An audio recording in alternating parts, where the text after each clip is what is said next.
Kung ikaw ay isang part-time na empleyado, entitled ka ba sa retirement pay under the law? Sa mga naunang vlogs ko, nabanggit ko na sa inyo kung ano itong retirement pay under the law. Hindi ito yung retirement benefits mula sa SSS, magkaiba sila. Nabanggit ko rin ang computation ng retirement pay na 22.5 days equivalent ng inyong latest salary rate multiplied by years of service. Ngayon meron kasing nadesisyonan na kaso ang Korte Suprema. Actual case ito ng isang part-time employee na nagkiklaim ng retirement pay under this law. So yung desisyon ng korte ay na-promulgate noong February 13, 2017. May GR number 190809 just in case gusto ninyong mabasa yung buong kaso. So itong si employee ay nagsimulang magtrabaho bilang isang part-time na empleyado from 1974 hanggang 1975. From 1975 to 1977, siya ay nag-file ng leave of absence or LOA. Kasi nga siya ay na-assign sa ibang bansa. So pagbalik niya mula sa ibang bansa noong 1977 hanggang noong 2003, bumalik siya bilang isang part-time na empleyado. At ang kanyang part-time employment contract ay nire-renew lang ng nire-renew. Pero pagdating ng November 2003, siya ay tinawagan sa telepono and in-inform siya, sinabihan siya na hindi na siya po pwedeng bumalik bilang isang part-time employee dahil siya ay 75 years old na. At ang sabi ni employer, ini-implement na nila sa kanilang kumpanya yung retirement age limit.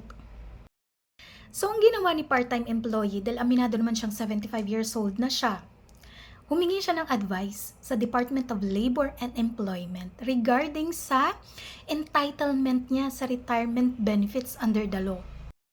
Kasi siya ay nakapag-render ng 27 years sa serbisyo.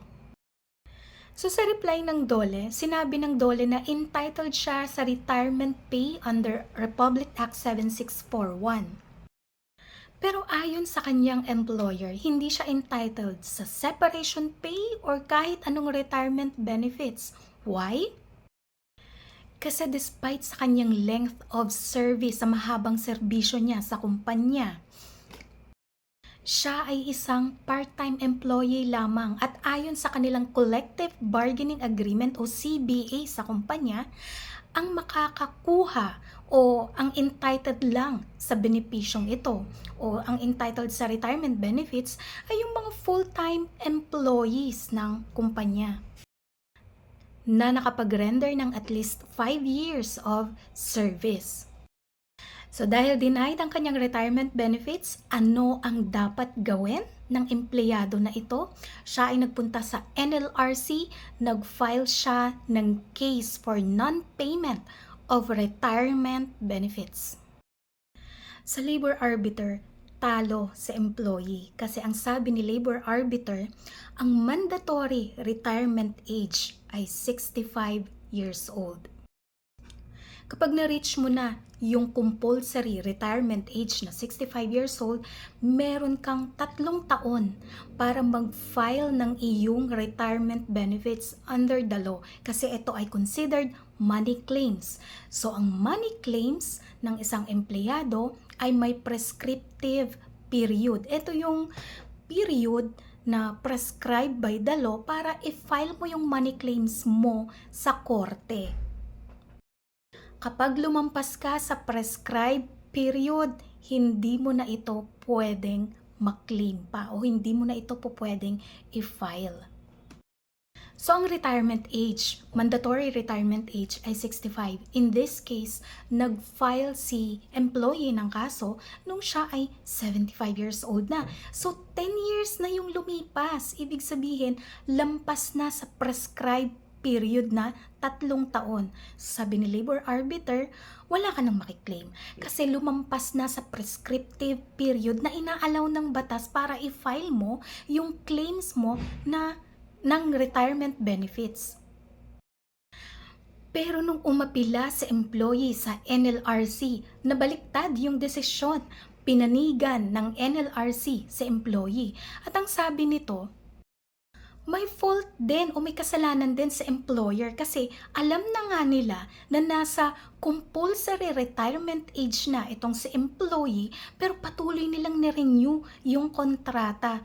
So ibig sabihin, nagkaroon lamang ng cause of action itong si employee nung na-inform na siya by 2003 na hindi na i-renew ang kanyang kontrata. Doon pa lang nagkaroon ng cause of action si employee. So, ibig sabihin, hindi pa prescribe yung kanyang claim, yung kanyang money claims or yung kanyang claim for retirement benefits under the law. Doon naman sa issue kung entitled nga ba si part-time employee sa retirement benefits, ang sabi ng NLRC under Republic Act 7641, ang nakalagay sa coverage nito ay all employees sa private sector. Regardless sa position mo, sa status mo, or sa designation mo at kahit ano pa yung pamamaraan ng pagbabayad ng iyong sahod. Ang hindi lang kasama dito ay may mga employees na covered ng civil service law. Hindi rin kasama dito yung mga empleyado sa retail, service, or agricultural establishments na hindi lalampas sa 10 ang mga workers. So malinaw, no? Yun lang yung mga hindi kasama. So ibig sabihin, ang isang part-time employee ay kasama at pwedeng maka-avail or entitled sa retirement benefits under this law. Pareho ng desisyon si NLRC at si Court of Appeals nung nagkaroon pa ng apela. Alam niyo ang sabi ng Supreme Court? Ang retirement benefits ay pwedeng ibigay ng kumpanya sa pamamagitan ng kanilang kontrata o ng agreement between the employer and the employee. Ngayon, in the absence of an agreement, pwede pa rin itong ibigay, itong retirement benefits, ibigay ng employer sa kanyang empleyado through voluntary act or company policy or sa kanilang handbook. Or kung may unyon ng kumpanya sa kanilang CBA, Collective Bargaining Agreement. Kung yung retirement benefits na ini-offer ng inyong kumpanya ay mas maganda and more beneficial sa employee, then iyon ang susundin ng batas. Okay? Pero papaano kung sa definition ng kumpanya or sa company policy, hindi ka nag-qualify sa retirement benefits? Ano yung magiging remedy mo? Like in this case, hindi siya nag-qualify kasi yung requirements ng kumpanya para maka-avail ng retirement benefits, hindi niya na-meet. Walang sabi ng korte, by mandate of the law, RA 7641, entitled si part-time employee ng retirement benefits.